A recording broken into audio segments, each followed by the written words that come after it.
All right, if you're deep in the trenches of CP1 prep, you know the feeling. Those long, abstract lists of acronyms can feel impossible.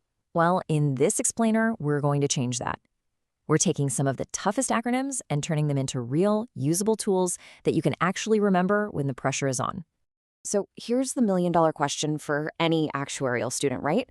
How do you move past just memorizing lists and actually turn them into knowledge you can use? Because rote learning, it's fragile, it breaks under pressure. We're here to build something much, much stronger. So here's our game plan. We're opening up the memory toolbox for 5 key areas. We're going to start with a cautious investor. Then we'll get some asset insights by cracking 2 acronyms at once. After that, we face the overseas obstacle, compare valuation methods, and finally, we'll draw up the ultimate strategy blueprint. First up, let's get inside the head of a cautious investor. I mean, why on earth would anyone just hold cash or money market instruments when they could be chasing bigger returns? This acronym breaks down exactly why, and trust me, it's a classic exam favorite. To really lock this one in, I want you to picture something. There's a sailor all alone on a small boat, and out of nowhere, the sky just rips open. The waves are crashing, the wind is howling, and his goal isn't to get somewhere new anymore. It's just to survive, to hold his position right where he is. And that sailor's predicament, that's the perfect metaphor for Poor's grid. It's all about the reasons for holding those super conservative liquid assets, like cash. Okay, deep breath. Here is the raw list in all its glory. Protect monetary values, opportunities, uncertain liabilities, recent inflow of cash, short-term liabilities, general economic uncertainty, recession, interest rates rising, and depreciation of domestic currency. Yeah, it's a lot. A classic memory trap. So let's build our story instead. The storm pours. What's the first thing our sailor does? He has to protect his assets, the boat. He's still keeping an eye out for opportunities, maybe a break in the storm, but really everything is deeply, deeply uncertain. So he glances down at his navigational map, which looks like a grid, but this map isn't showing him land, it's showing him all the dangers out there. It's warning him about general economic uncertainty, the very real risk of a deep recession, and it shows interest rates rising just like the tide. That's the big picture he's battling. And that's how it all clicks together.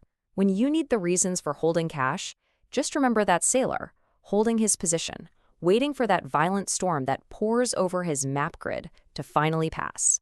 Every single letter is anchored right there in that one picture.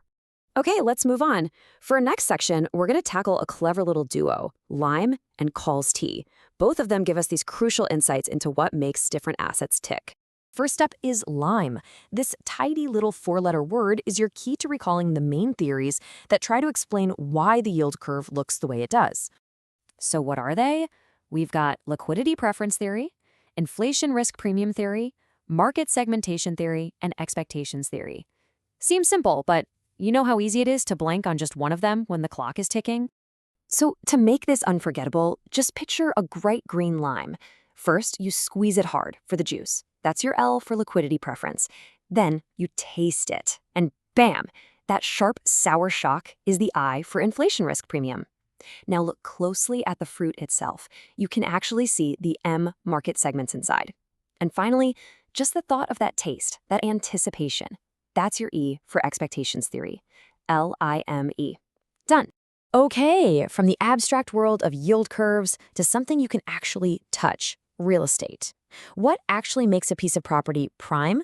Well, the acronym CALLS T gives you a perfect 6-point checklist. The features you're looking for are the availability of comparable properties to value against, the age and condition of the building itself, the location, of course, the lease structure, its overall size, and crucially, the tenant quality. For this one, let's bring a character to life. Imagine the absolute best real estate agent in the city, a total rock star. Her name is Taylor, but in the industry, everyone just calls her T. And when a truly special prime property is about to hit the market, a buzz goes around. The market itself calls T. And that's the key. Why does the market call her? Because T has a flawless checklist she never misses. The market calls T because she covers all the bases. C, comparables. A, age. L, location. L, lease. S, size. And T, tenant. It just fits perfectly. Okay, you might want to brace yourself. We are now moving on to the big boss of this session. This next one is huge and it covers all the headaches of investing overseas. The acronym is MTV Caterpillar. Yes, it's a beast, but don't worry, we're about to tame it and make it surprisingly simple. Its job is to list out all those potential problems you run into with foreign investments. Here's the story you're going to remember. Picture a totally ridiculous shipping company, we'll call it MTV. And they've been given the most bizarre job ever. They have to transport a giant, living, extremely complicated caterpillar to another country. Just think of the absolute logistical nightmare that would be. Now, here is the magic trick. We're not going to remember 14 different things. We're going to remember 3 small stories. First, you've got the company itself, MTV. These are your core financial problems. M, mismatching liabilities, T, tax issues, and V, volatility. Next, you have to actually care for the caterpillar. That requires a custodian, tons of admin, you'll face time delays, it'll have huge expenses, and you'll deal with poor local regulation. And finally, the pillar part. These are all the problems at the destination: political risk, lack of information, language barriers, terrible liquidity, different accounting, and restrictions on what you can own. So whenever an exam asks you about the problems with overseas investment, do not try to recall a list of 14 items.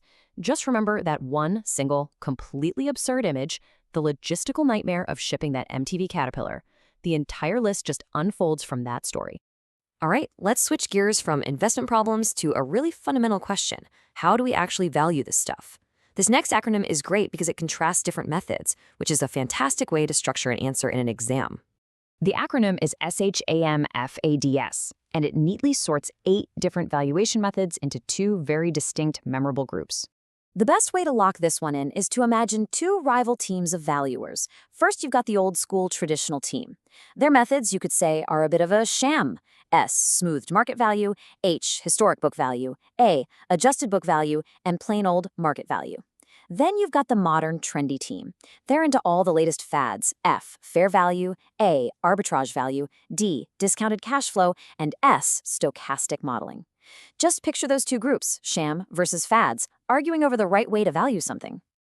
Okay, we've covered all these individual pieces, problems, valuations, but now let's build the entire machine. Our final tool for this explainer is a big one. It's a full blueprint for creating an entire investment strategy.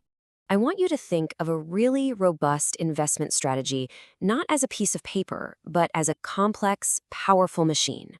It's got to be built to last, to handle any conditions you throw at it. It needs to be as tough and reliable as a fleet of Sounder tractors.